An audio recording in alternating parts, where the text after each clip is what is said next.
मोदी 2.0 का बजट अपने आप में ऐतिहासिक इसे इसलिए कहा जा सकता है क्योंकि यह बजट सपनों का बजट नहीं है, सपनों को साकार करने वाला बजट है। याद कीजिए, साल 2013-14 में भारत की अर्थव्यवस्था को $1 ट्रिलियन का माना गया था, लेकिन आज साल 2019-20 में भारतीय अर्थव्यवस्था को $2.7 ट्रिलियन आका जा रहा है, जो कि मोदी सरकार अगले 5 साल में $5 ट्रिलियन करना चाहती है। ये सिर्फ सपने नहीं हैं, सपनों को हकीकत बनाने की एक बहुत बड़ी कोशिश है। और इस पर बात करने के लिए हमारे साथ मौजूद हैं वित्त राज्य मंत्री अनुराग ठाकुर। अनुराग जी, बहुत स्वागत है न्यूज़ नेशन पर। धन्यवाद और बहुत बधाइयाँ न्यूज़ नेशन की तरफ से एक ऐसे बजट को लेकर जो लोगों के सपनों को एक आकार और स्वरूप दे रही है। लेकिन शुरुआत में करूं आपसे इससे, ये बही खाता क्या मतलब है इसका? बड़े अलग तरीके से आपने बजट को प्रस्तुत किया इस बार। अंग्रेज चले गए, अंग्रेजों की सोच भी साथ में चली गई। और बही खाता इसलिए भी कि देश के प्रति हम जवाबदेह भी हैं। क्या कमाई हुई, किस सेक्टर में कितना कितना खर्च होगा, किस दिशा में देश को आगे लेकर जाना है जी, इस सब का प्रारूप आपने देखा। ना केवल एक वर्ष के लिए बल्कि अगले 10 वर्ष में भारत को हम कहाँ देखना चाहते हैं। और ये जो $5 ट्रिलियन इकोनॉमी की बात कही गई, ये एक बड़ी छलांग है उस दिशा में। आज तक कोई ये नहीं कहता था हम कितना एडिशन करने वाले हैं जी। आप देखिए, पिछले 5 वर्षों में लगभग $1 ट्रिलियन हमने और जोड़ा है। अगले 5 वर्षों में $2 ट्रिलियन और जोड़ने वाले हैं। तो कुल मिलाकर भारत एक लंबी छलांग लगाए। 11वें नंबर से 6वें नंबर की अर्थव्यवस्था हम पिछले 5 वर्षों में बने। इन 5 वर्षों में दुनिया की पहली 3 अर्थव्यवस्थाओं में भारत आकर खड़ा हो, उस दिशा की ओर हम भारत को आगे ले जाने वाले हैं। अनुराग जी, इस बजट में रूपरेखा स्पष्ट तौर से दिखाई दे रही है, लेकिन अगर मैं आपके विरोधियों की बात करूं तो वो ये कहते हैं कि ये वही पुरानी शराब है जिसे एक नई बोतल में आप परोस रहे हैं, खास करके तब जबकि अंतरिम बजट और इस बजट में कोई खास भेद नहीं दिखता। क्या यह आरोप सही है? देखिए, 5 महीने पहले जब अंतरिम बजट दिया गया जी, तो जो पिछले 70 वर्षों में किसी सरकार ने टैक्स पेयर को उतनी बड़ी राहत नहीं दी जितनी हमने दी। 5 लाख रुपए की आय तक आपको कोई इनकम टैक्स नहीं देना पड़ता। अगर आज 5 महीनों के बाद भी आप देखें, हमने उसको एज इट इज़ रखा है। इसके साथ साथ अगर आप 45 लाख रुपए तक का घर खरीदते हैं तो 2 लाख के साथ साथ 1.5 लाख की आपको और छूट दी। 3.5 लाख रुपया आपको छूट दी है जी। अगर आप गाड़ी खरीदने जाते हैं 1.5 लाख रुपए तक आपको इलेक्ट्रिकल व्हीकल में उसके छूट दी है। और इसी तरह से जो आप व्यापार करते हैं तो 400 करोड़ तक की आपकी टर्नओवर है तो आपको 30% टैक्स नहीं देना पड़ेगा, 25% टैक्स देना पड़ेगा। तब आपकी कमाई ज़्यादा होगी, आप और इन्वेस्टमेंट करेंगे और रोजगार पैदा करेंगे देश की अर्थव्यवस्था में, और आपका भागीदारी रहेगी जी। इसी तरह से समाज के हर वर्ग के लिए हमने इसमें काम रखा, किसान से लेकर नौजवान तक। नौजवान की बात करूं, स्टार्टअप्स में बहुत बातें पिछले 5-6 महीनों में आई जी कि इनकम टैक्स के नोटिस हों, angel so called angel tax की बात कही गई हो जी, या फिर लॉन्ग टर्म कैपिटल गेन की बात हो। इन सब विषयों को हमने एड्रेस इस बजट में किया है और युवाओं के लिए एक बहुत बड़ी राहत दी है जिन्होंने देश के लिए बहुत बड़ा कदम उठाया स्टार्टअप शुरू करके। इसी तरह से महिलाओं की एक बहुत बड़ी भागीदारी देश के विकास में है। 5,000 रुपये का ओवरड्राफ्ट की सुविधा हो सेल्फ हेल्प ग्रुप की महिला के लिए, 1 लाख रुपया हमने उनको मुद्रा योजना से देने की बात कही हो जी। एमएसएमई सेक्टर में आपको 350 करोड़ रुपए के बजट का प्रावधान किया गया। 2% इंटरेस्ट सबवेंशन जो जीएसटी से जुड़े हमारे एमएसएमई सेक्टर है जी, उसके लिए हो। तो हर वर्ग के लिए इस बजट में कुछ ना कुछ दिया गया और ये सब देश के विकास के साथ जोड़कर उनकी भागीदारी, जन भागीदारी की जो यहाँ पर बात कही है जी, कि देश को $5 ट्रिलियन इकोनॉमी, न्यू इंडिया के बजट के लिए जन भागीदारी की आवश्यकता है, उसके साथ जोड़कर देखा गया है। अनुराग जी, बहुत सारे अर्थशास्त्री, आपने नौजवानों की बात की तो बेरोजगारी का मुद्दा उठाते हैं और कहते हैं कि आपकी सरकार ने पहले उन आंकड़ों को सही नहीं माना था जिन्हें आज आप सही मान रहे हैं, यानी कि बेरोजगारी दर 6.5% से बढ़कर अब दरअसल 8.1% हो चुकी है। तकरीबन 24 लाख नौकरियां हैं तमाम राज्य सरकारों और केंद्र सरकारों में, सरकारी नौकरियां जो अभी तक भरी नहीं गई हैं। क्यों ना सरकार इसके प्रति ज़्यादा संजीदा होती है और क्यों नहीं सरकारी नौकरियों पर तुरंत भरी जाती है, क्योंकि रेलवे में ही 2 लाख नौकरियां हैं। देखिए, सरकारी क्षेत्र में बहुत लिमिटेड रोजगार है जी, और अगर आप रोजगार के बारे में बात करें तो मैं कहूँगा भारत में रोजगार, स्वरोजगार, कारोबार, ये तीनों के क्षेत्र में बहुत बड़ी संभावनाएं हैं और अलग अलग क्षेत्रों में काम किया जाता है। गांव में रहने वाले व्यक्ति के लिए अगर मुद्रा से जोड़ा गया या शहर में गरीब को मुद्रा के साथ जोड़ा गया तो उनके लिए नई संभावनाएं बनी हैं जी। अपने व्यापार को बढ़ाने की भी, और करोड़ों लोगों को मुद्रा योजना में ऋण दिए गए, ना केवल अपने लिए बाकियों के लिए काम किया। स्टार्टअप जो शुरू हुई, ना केवल एक व्यक्ति ने, उसमें बहुत सारे लोगों को रोजगार मिला है। और ये एमएसएमई सेक्टर की जब मैंने बात कही आपसे, ये जो इनकम टैक्स की राहत हो या 2% सबवेंशन की बात हो, इन सब से उनके व्यापार को लाभ मिलने वाला है। 100% एफडीआई, इंश्योरेंस इंटरमीडिएरीज की बात हो, आपके सिंगल ब्रांड रिटेल की बात हो, या फिर एविएशन के सेक्टर में भी एमओआर की जब हम बात करते हैं, मेंटेनेंस की, रिपेयर्स की और बाकी सब की, ये बहुत बड़ा सेक्टर है जिसके बारे में आज तक नहीं सोचा गया। उस दिशा में भी हमने कदम उठाए ताकि एयरक्राफ्ट की रिपेयर, मेंटेनेंस सब कुछ यहाँ पर हो। हज़ारों लोगों के लिए रोज़गार के अवसर भी मिलेंगे, दुनिया भर के जहाज भी यहाँ पर आ सकते हैं। इसके अलावा स्पेशल कौन कौन सी कैटेगरी में बड़ी इन्वेस्टमेंट्स आ सकती हैं जी, उनके लिए क्या सहूलियत हमें देनी है, कैसे इन्वेस्टमेंट को लाना है, उस और भी सरकार नए प्रयास अनुराग जी, करने वाली मेरा जो आशय है वो ये है कि आपकी योजनाएं बहुत अच्छी हैं और ये फलित होंगी अगले 2 से 5 साल में। लेकिन समस्या आज बहुत बड़ी है और जो अर्थशास्त्री सवाल उठा रहे हैं वो ये कि 5 साल से आपकी सरकार रही है और हम बेरोजगारी के बढ़ते हुए आंकड़े लगातार देख रहे हैं। हम सिर्फ सरकारी नौकरी नहीं, बाकी की बात भी हो रही है। ऐसे में जो अभी जगह खाली है उसे भरने में क्या दिक्कत है? उन खाली जगहों पर लोगों को लेने में क्या परेशानी है? सरकार के सामने क्या अड़चन है? देखिए, उसमें अड़चन की बात कोई नहीं है जी, हर राज्य की सरकार का दायित्व है कि जहाँ जहाँ वैकेंसीज अवेलेबल हैं वहाँ पर उनको भरा जाए। केंद्र में भी जिन जिन डिपार्टमेंट्स में हमने वहाँ पर भी पिछले 5 सालों में भी किया, आगे भी करेंगे। लेकिन बहुत तेज़ी के साथ दुनिया बदली है। मैन पावर से अब कहीं ना कहीं मशीन पर आए, मशीन से आर्टिफिशियल इंटेलिजेंस पर आए, आईटी का बहुत बड़ा उपयोग होना शुरू हुआ है। देखिए, ई कॉमर्स का नाम आज से 5 साल पहले नहीं था, स्टार्टअप्स का आज से 5 साल पहले कोई बहुत ज़्यादा बात नहीं की जाती थी, लेकिन ये सेगमेंट बहुत तेज़ी से ग्रो किया है। इसी तरह से आर्टिफिशियल इंटेलिजेंस आने वाले वर्षों में बहुत तेज़ी से करने वाली है जी, उस दिशा में भी भारत ने उचित कदम उठाए हैं, जैसे जापान के साथ, बाकी देशों के साथ जुड़ के एक नया इसमें हमारा शेयर कैसे बढ़े उस दिशा में हम काम कर रहे हैं। जी, तो ये चुनौतियां भी हैं, नए अवसर भी लेकर आ रही हैं।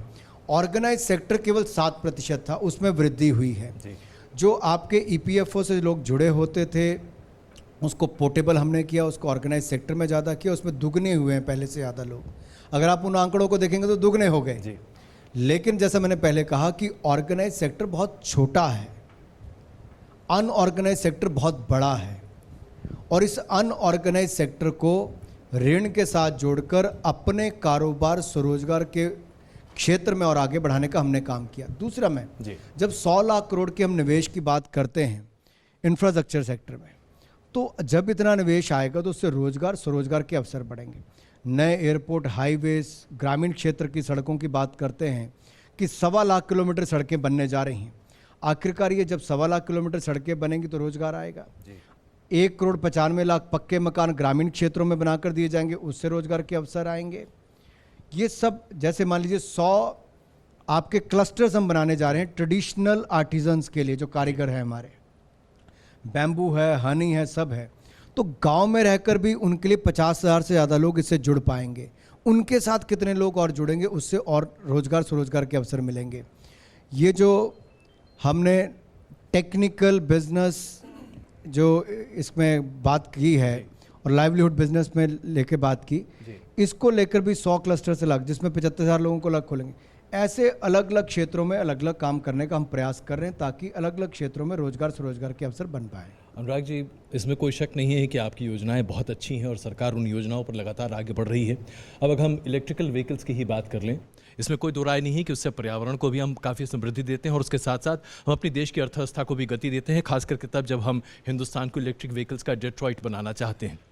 लेकिन समस्या ये है कि आज बुनियादी जो ढांचे हैं वो उसको सपोर्ट नहीं कर पा रहे। अगर आज आप पूरे के पूरे कार उद्योग को देखें तो पिछले सिर्फ 1 साल में तकरीबन 400 एजेंसीज बंद हो गई हैं जो गाड़ियां बेचा करती थीं। पूरा ऑटो सेक्टर रिसेशन में चल रहा है और अब तक 10,000 लोगों की नौकरियां जा चुकी हैं। क्या कर सकती है सरकार हम ईवीज की बात कर रहे हैं, ये अगले 10 साल में शायद होता दिखेगा, लेकिन आज स्थिति खराब है। आज आप ऑटोमोबाइल सेक्टर को, इस तरह के तमाम सेक्टर्स जो बहुत बड़े स्लंप को देख रहे हैं, उसे कैसे ठीक करेंगे? देखिए, अगर आप फोकस एरियाज देखें, जिन 8-10 इंडस्ट्रीज़ की बात की गई उसमें ऑटोमोबाइल सेक्टर भी है, क्योंकि इसमें जॉब क्रिएशन भी बहुत होती है, एक्सपोर्ट में भी इनका बहुत बड़ा सहयोग रहा, और कई कारण इसके फैक्टर्स रहते हैं कि देश के अंदर कंजम्पशन क्या कम हुई, उसके क्या कारण रहे।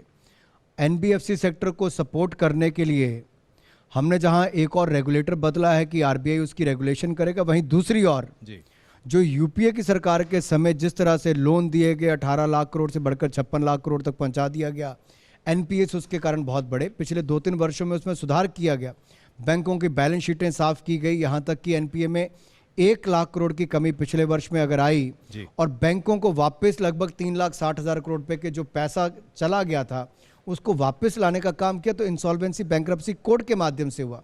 ये सब इनिशिएटिव मोदी सरकार के थे, जिसमें कहीं ना कहीं कानून बनाकर डूबे हुए पैसे को भी वापस लाने का काम किया गया। अब बैंकों को 70,000 करोड़ रुपया इस बजट में भी हमने दिया। इसमें क्रेडिट की जो अगर कहीं कमी होगी तो उसको भी पार किया जाएगा। बैंकों की बैलेंस शीट में सुधार हुआ, उसमें लाभ मिलेगा। कंसोलिडेशन बैंकों की हमने शुरू की है, उससे भी बहुत लाभ मिल रहा है, बैंकों को और मजबूत किया जा रहा है जी। इससे कुल मिलाकर लैंडिंग सेक्टर में क्रेडिट अवेलेबिलिटी भी होगी, इसका बहुत बड़ा प्रभाव मिलने वाला है। एक्सपोर्ट हमारी कैसे बढ़े, उस और भी कदम उठाए जा रहे हैं ताकि ऑटोमोबाइल सेक्टर को भी उसमें लाभ मिल पाए, और हमारी देश के अंदर कंजम्पशन कैसे बढ़े, इस दिशा में भी हम नए नए कदम उठा रहे हैं। अनुराग जी, अब आपने बैंकिंग की बात की तो ये जिक्र करना आवश्यक बन जाता है कि बैंकिंग का एनपीए हमारे देश के लिए एक बहुत बड़ी समस्या है, खास करके पब्लिक सेक्टर बैंक्स, और लोगों का पैसा है, वो आम आदमी का पैसा है, टैक्स पेयर्स का पैसा है, जो बैंकों ने डुबा दिया है। सबसे बड़ी दिक्कत ये है कि जो भ्रष्ट अधिकारी हैं या जो कर्मचारी हैं जो बैंकिंग सिस्टम और पूरी प्रणाली को ध्वस्त कर रहे हैं, उनके खिलाफ दिखावा के तौर पर, मतलब दिखता नहीं है, वो कार्रवाई क्यों नहीं होती? क्यों नहीं पता चलता कि चलिए ये अमुक बैंक के इतने 10 अधिकारी थे जिनकी वजह से बैंक को इतने 1000 करोड़ का नुकसान हुआ, आप इन्हें जेल में भरिए? क्यों नहीं ऐसा होता? मैं आपके सामने उदाहरण पेश करता हूँ। आइलैंड एफएस की उदाहरण ले लें, उनके पूर्व सीएमडी, एमडी, डायरेक्टर से लेकर बाकी सब लोग जेल में हैं। किसके कारण? मोदी सरकार ने कड़ी कार्रवाई की। इनकम टैक्स अधिकारियों को समय से पहले निकालने का काम किसने किया? हमने किया। जो भ्रष्ट हैं उनको कष्ट होगा, ये किसी ने किया है तो नरेंद्र मोदी की सरकार ने करके दिखाया है। नहीं, आपने बिल्कुल बात सही कही। और फ्यूजिटिव इकोनॉमिक ऑफेंडर्स बिल जी हम लाए, इंसॉल्वेंसी बैंक्रप्सी कोड हम लाए। देखिए, जो पैसा लेकर पैसा खा जाते थे, साइफन ऑफ कर जाते थे, उनमें डर खौफ पैदा किया है, तो हमने कानून के दायरे में रहकर किया है जी, पार्लियामेंट से पास करवाया है। जो कंपनियां पैसा नहीं, आप बैंक वालों से बात करिए, जो लोग पैसा नहीं देते तो समय पर पैसा देना शुरू हो गए, क्योंकि हमने ये तय किया कि जिन लोगों ने कंपनियों को बैंकरप्ट कर दिया और फिर बाद में उसी को खरीदने वो आ जाते थे, जो चला नहीं पाते थे, उनको खरीदने का अधिकार नहीं है, तो अब सबने समय पर भुगतान करना शुरू कर दिया है। ये बदलाव नरेंद्र मोदी की सरकार ने कर। अगर ऐसा है तो फिर रघुराम राजन, उर्जित पटेल, जो कि दोनों आरबीआई के गवर्नर रह चुके हैं, एनपी की समस्याओं को सामने रख चुके हैं, आपकी सरकार की इतनी निंदा क्यों करते हैं? देखिए, अगर डेमोक्रेसी में हर किसी को अपने बोलने का अधिकार है जी, बिल्कुल है। और जब वो आरबीआई के गवर्नर थे तब रेगुलेटर भी वही थे जी। और जब देश में विकास करने के लिए, आज भारत में व्यापार को, एक बात तो बहुत सही है, आप इंटरेस्ट रेट कितना देते हैं जी, हमारे व्यापारी को कष्ट कहाँ पर है? उसको लगता है जो उसको पैसा मिलता है ब्याज पर, वहाँ पर उसको इंटरेस्ट रेट ज़्यादा देना पड़ता है जी। दूसरी ओर आपको लगता है जो आपके बैंक में पैसा जमा कराते हैं उसको लगता है मेरा इंटरेस्ट रेट कम ना हो। हाँ। लेकिन दुनिया भर में देखिए तो इंटरेस्ट रेट कम है, तो आप कंपिटिटिव कैसे होंगे? कंपिटिटिव आप तभी होंगे जब आपको कम ब्याज पर पैसे की अवेलेबिलिटी होगी। उस दिशा में भी सरकार ने काम किया। देखिए, हमने कहा है कि जो सेबी की गाइडलाइंस है, जहाँ पर पब्लिक की भागीदारी ज़्यादा हो, 25% उनकी भागीदारी होनी चाहिए कंपनियों में। सरकार ने कहा कि हमारी अपनी जितनी पब्लिक सेक्टर अंडरटेकिंग है, हम उन सब में अपनी इक्विटी को कम करेंगे, जनता की भागीदारी को बढ़ाएंगे। इससे पारदर्शिता, जवाबदेही भी ज़्यादा बनेगी। बिल्कुल। हमने सेबी से भी अनुरोध किया है कि 25% से 35% अगर आप करेंगे तो और छोटे रिटेलर्स का पैसा उसमें अगर आएगा तो कंपनियों को भी पैसा मिलेगा, मार्केट कैप बढ़ेगी, पैसा समाज में जैसे बढ़ेगा। आखिरकार 100 लाख करोड़ रुपया अगर आप इंफ्रास्ट्रक्चर के सेक्टर में लगाने वाले हैं तो कहाँ से पैसा आएगा? सरकार एक सीमा तक लगाएगी, बाकी पीपीपी मोड में आता है या एफडीआई के रूट से आता है। इंश्योरेंस में भी जो इंटरमीडिएरीज हैं उसके लिए 100% निवेश हमने लागू कर दिया है। एयरक्राफ्ट के क्षेत्र में, एविएशन के क्षेत्र में एमओआर की जब बात करते हैं तो मेंटेनेंस, लीज और सब के लिए उसको भी खोलने की बात, इससे बहुत बड़े रोजगार के अवसर भी पैदा होंगे और निवेश भी इसमें आएगा। एक बड़ा मुद्दा है जो कि आज अखबारों में भी है और कई जगहों पर छाया है, मुझे लगा उस पर आपकी जानकारी ले लूं। पेट्रोलियम प्रोडक्ट्स पर जो सरचार्ज बढ़ाया गया और उसके साथ साथ एक्साइज, अगर हम पिछले 5 साल का आंकड़ा देखें तो सरकार ने 10 रुपये की बढ़ोतरी की है सिर्फ एक्साइज ड्यूटी में, और आपने 1.5 रुपया कम किया था अक्टूबर 2018 में। ये जो राजस्व जमा हो रहा है ये कहाँ खर्च हो रहा है? अगर हम बीते वर्ष की ही बात करें, 3,65,000 करोड़ रुपए सिर्फ पेट्रोलियम प्रोडक्ट से एक्साइज के तौर पर केंद्र सरकार को मिला और 2,57,000 करोड़ राज्य सरकारों ने कमाया, यानी कि 5.5 लाख करोड़। ये पैसा कहाँ खर्च हो रहा है? यही बही खाता है कि आपको जवाब देना। आपने जो पहले पूछा था कि आखिरकार ब्रीफ केस से बही खाते पे क्यों आए, मैं ये कहूँगा जो पेट्रोलियम प्रोडक्ट से आपका पैसा इकट्ठा हुआ, आपने जानकारी दी लेकिन आधी अधूरी दी। आपने साथ इसलिए पूरी देने की जरूरत बनती कि पिछले अक्टूबर में अगर दिल्ली की बात करें तो 81 रुपये 50 पैसे पेट्रोल का दाम था। आज 2 रुपये बढ़ने के बाद भी केवल 73 रुपये हुआ है। आज भी 8 रुपये कम है क्योंकि इंटरनेशनल क्रूड प्राइसेस थोड़े कम हुए हैं। लेकिन आने वाले दिनों में, आने 1 साल में शायद ये क्रूड प्राइसेस और बढ़ेंगे, ये आप जानते हैं। देखिए, अगर 81 रुपये से आज 73 रुपये तो 8 रुपये कम आज भी जनता दे रही है लेकिन जब जब दाम बढ़े थे, क्रूड प्राइसेस ज़्यादा बढ़े अंतर्राष्ट्रीय मार्केट में, तो भारत की सरकार ने और भाजपा शासित राज्यों ने अपने अपने टैक्स में कटौती की और आम नागरिक को राहत दी थी, तो हमारी सरकार ने, मोदी सरकार ने दी थी। और ये जो पैसा इसमें से इकट्ठा होता है, जैसे 2 रुपये बड़ा भी है, ये सारे का सारा पैसा देश के आधारभूत ढांचे को सुदृढ़ करने के लिए इंफ्रास्ट्रक्चर सेक्टर में खर्च किया जाएगा। सेंट्रल रोड फंड है, सीआरएफ में पैसा आता है, राज्यों में सड़कें बनती हैं। आप देश के लिए नेशनल हाईवे यूपीए के समय 12 किलोमीटर बनता था, पिछले 5 सालों में मोदी जी ने 30 किलोमीटर प्रतिदिन बनाया है। ये जो आपने पैसा दिया उसमें खर्च हुआ है। आपके 7 करोड़ मातृशक्ति को एलपीजी के सिलेंडर मिले जो आज तक नहीं मिल पाए थे। आपके डायरेक्ट बैंक ट्रांसफर से हमने पैसा बचाया, वो अलग बात है। आपकी रेलवे लाइन पहले से दुगनी बनी, आपके आईआईटी, एम्स, ये सब पहले से दुगने से ज़्यादा हमने मंजूर किया, उसकी निर्माण कार्य शुरू किए। ये सारा पैसा जो है ये पहले से ज़्यादा इंफ्रास्ट्रक्चर में खर्च हुआ। ये एक एक पैसे का हिसाब हमने हर बजट में दिया। शायद यही कारण है कि गवर्नमेंट की स्पेंडिंग भी पहले से ज़्यादा बढ़ी और दुनिया भर में सबसे तेज़ी से बढ़ने वाली अर्थव्यवस्था पिछले 5 वर्षों में भी भारत था, इस साल भी भारत है और अगले 5 वर्षों में भी भारत रहेगा। इसका हम हर संभव प्रयास करेंगे।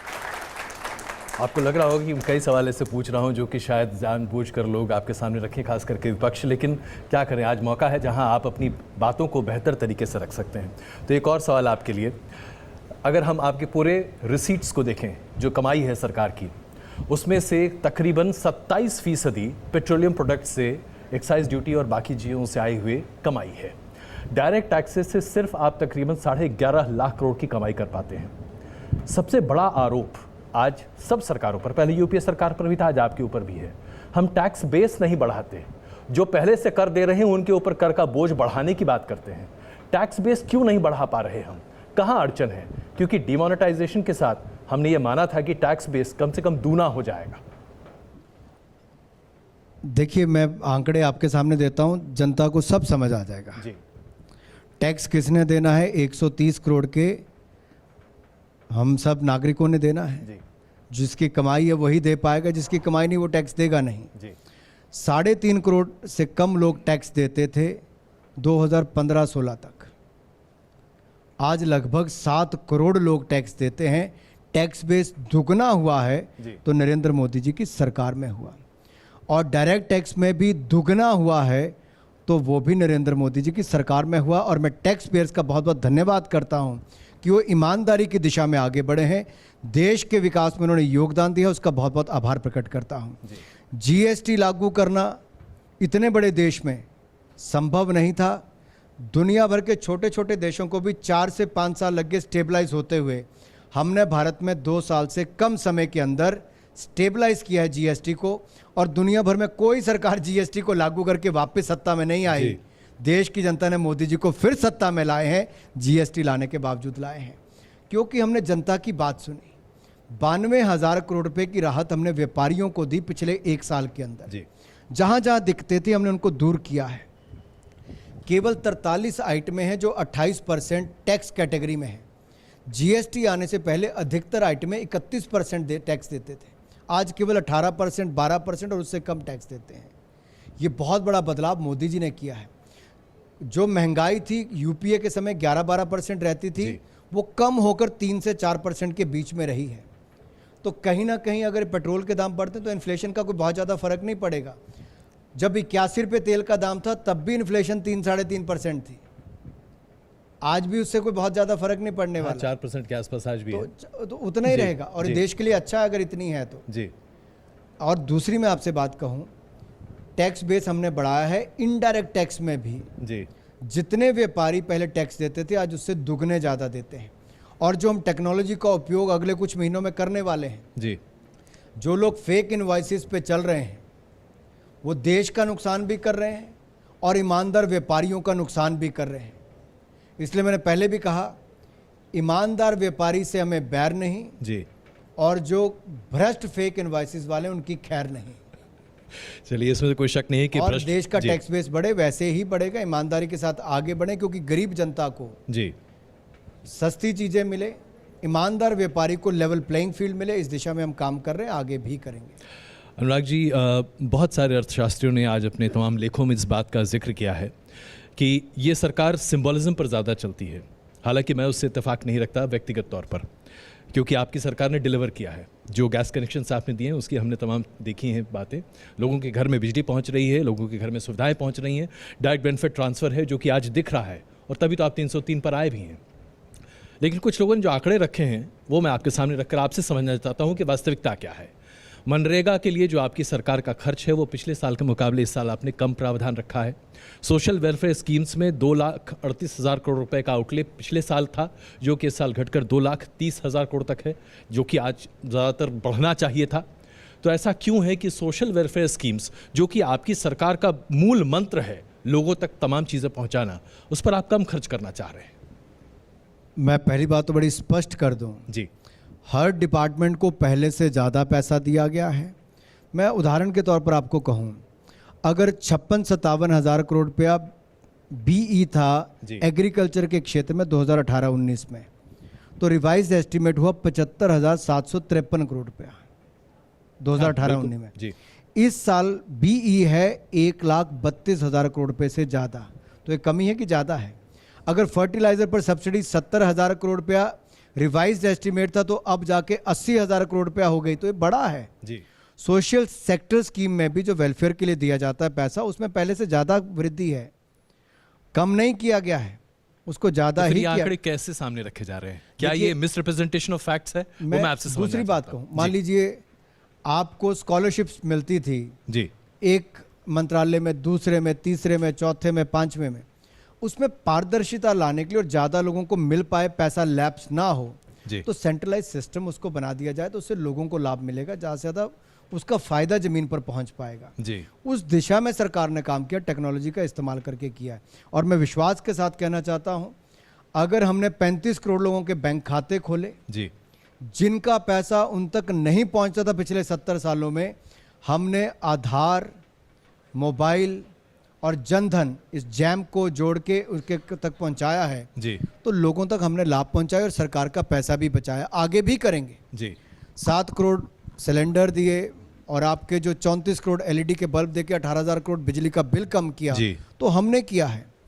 1.5 करोड़ पक्के मकान बना के दिए, हमने दिए, कांग्रेस से 3 गुना ज़्यादा, 5 गुना ज़्यादा बना कर दिए। तो यानी आप आगे भी देंगे, आगे कहीं कमी नहीं। जहाँ तक आपने मनरेगा की बात कही, कांग्रेस के समय अगर 40,000 करोड़ रुपए का बजट मनरेगा का था तो 28 से 30,000 करोड़ खर्च होता था और अपने फिस्कल डेफिसिट को वैसे मेंटेन करते। हमने वो नहीं किया। 55,000 करोड़ रुपया हमने 40,000 करोड़ से बढ़ाकर 55,000 करोड़ रुपया मनरेगा में बजट रखा। पिछले साल के आंकड़े उठाकर देखिए 61,000 करोड़ रुपए के लगभग उसके ऊपर खर्च हुआ है। बजटरी एस्टिमेट से ज़्यादा रिवाइज एस्टिमेट के ऊपर भी जाके हमने पैसा ज़्यादा खर्च किया। कमी नहीं हम कर रहे। मनरेगा का और लाभ कैसे मिल पाए, लोगों को रोजगार भी मिले और आपके एसेट क्रिएशन कैसे हो। जी हर घर जल देना है, हर घर जल, बिल्कुल। तो उसमें मनरेगा जैसी योजना का लाभ कैसे मिले, चेक डैम कैसे लगे, पानी के स्रोत और कैसे बढ़ाए जाएं, जल स्तर को बढ़ाया कैसे जाए। 130 करोड़ के देश में अगर पानी पर जंग छिड़ गई तो बहुत बड़ी दिक्कत होगी। बिल्कुल। उसको देखते हुए 2024 से पहले हम जमीनी स्तर पे क्या करें, पानी के स्तर को कैसे बढ़ाएं, पानी को रोके कैसे, हर घर पानी पहुंचाए कैसे, इसलिए जल शक्ति मंत्रालय का भी वहां पर बनाया गया। अनुराग जी, सवाल तो कई हैं लेकिन वक्त ज़रा लिमिटेड है। एक आध सवाल हम ऑडियंस से लेना चाहते हैं। जी सर, आप सर एक सवाल प्लीज़, माइक दे जरा सर, लेकिन सवाल बहुत छोटा रखिएगा, मेरे पास वक्त बहुत कम है। अनुराग जी, प्रश्न जिज्ञासा है, जो इकोनॉमिक एडवाइज़र ने कहा कि भारत में जो स्मॉल स्केल सेक्टर है लार्ज स्केल सेक्टर में शिफ्ट नहीं होता जो विदेशों में होता है, तो उनका एक नज़रिया था। और बजट में जो आपने एमएसएमई के लिए जो सुविधाएं दी हैं, तो क्या आपको लगता है इसमें कोई विरोधाभास है? देखिए, उन्होंने रखा कि चुनौतियां क्या है, कैसे उसको आगे पाया जा सकता है। एमएसएमई सेक्टर रीढ़ है और इसके लिए बहुत कुछ करने की आवश्यकता भी है। आखिरकार इनको स्केल कैसे मिल पाए। आप देखिए 99.3% कंपनियां जो हैं वो 400 करोड़ की टर्नओवर से कम वाली हैं, उनको हमने राहत दी है। 30% टैक्स देने की बजाय 25% टैक्स देना पड़ेगा। अब उनका अगर मुनाफा बढ़ेगा तो वो ज़्यादा पैसा वापस अपने व्यापार में लगा पाएंगे और रोज़गार मिलेगा और कंपनी की एक्सपेंशन होगी, जीडीपी में उसको ग्रोथ मिल पाएगा। अगर इन्हीं कंपनियों को अपना कर्जा भी लेना है तो नए कर्जे पर पुराने कर्जे को भी अगर और बढ़ाना है तो इनके लिए 350 करोड़ रुपए का हमने प्रावधान किया है 2% इंटरेस्ट की सबवेंशन देने के लिए। तो एमएसएमई सेक्टर और आगे कैसे बढ़े उसको भी किया है। स्टार्टअप्स कैसे और स्केल ले पाएँ तो उनसे जुड़े हुए भी जितनी बातें थी उन सबको एड्रेस किया है। फेयर वैल्यूएशन इवैल्यूएशन से लेके इन्वेस्टर से लेके उनकी लॉन्ग टर्म कैपिटल गेन से लेके इनकम टैक्स को भी उनको कोई नोटिस नहीं जाएगा। इन सब बातों को एड्रेस करके युवाओं को ताकत देना, एमएसएमई को ताकत देना, इसके लिए भी काम किया। और कृषि के क्षेत्र में किसानों के लिए जहां किसान सम्मान निधि शुरू की, वहीं ज़ीरो बजट खेती के साथ साथ उनको ज़्यादा पैदावार कैसे हो, आय दुगनी कैसे हो, उस दिशा में भी काम किया। महिलाओं की आय कैसे बढ़े तो 5,000 रुपये की ओवरड्राफ्ट से लेकर 1 लाख रुपए का कर्जा उनको मुद्रा के साथ लिंक करके कैसे करें, उस दिशा में भी काम इस बजट में। मैं क्षमा चाहता हूँ, सवाल बहुत है लेकिन बस एक सवाल और, क्योंकि उसके बाद मेरे 2 सवाल हैं अनुराग जी के लिए। एक सवाल सामने प्लीज। जी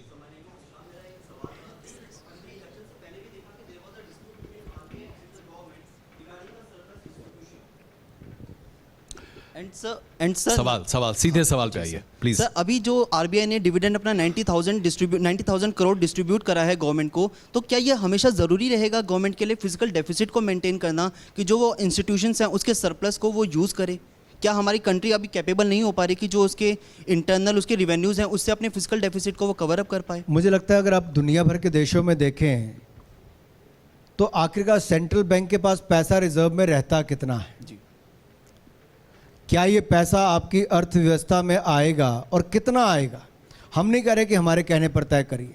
एक कमेटी बनाएगी, उसके सुझाव आएंगे, बिमल जलान जी की अध्यक्षता बिमल जलान सर की वो जो भी सुझाव देती है हम उसके इंतज़ार कर रहे हैं। लेकिन क्या ये पैसा देश के विकास में आए? आपके व्यापारियों के लिए कहीं ना कहीं इंटरेस्ट रेट में कमी, रेपो रेट अगर कम होता है तो उससे क्या कितना आगे तक पहुंच पाता है, ये भी एक चिंता का विषय सबके सामने रहता है। दूसरा, ये पैसा क्या सेंट्रल बैंक के पास कितना पैसा रिजर्व होना चाहिए, ये भी समाज के सामने, इस पर भी कभी चर्चा हो बिल्कुल कि दुनिया भर के देश रिजर्व पैसा कितना रखते हैं और कितने की आवश्यकता भारत को है जी। और बाकी पैसे का ज्यादा सदुपयोग कहाँ हो सकता है जी, ये तय आपको करना है। बिल्कुल अनुराग जी, इससे पहले कि हम आपसे अलविदा कहें, मैं एक सवाल पूछना चाहता हूं आपसे, और वो कौतूहल इसलिए है क्योंकि वर्ल्ड कप मैच चल रहा है। क्या बजट की वजह से आप यहाँ फंसे पड़े हैं, वर्ल्ड कप नहीं देख पा रहे?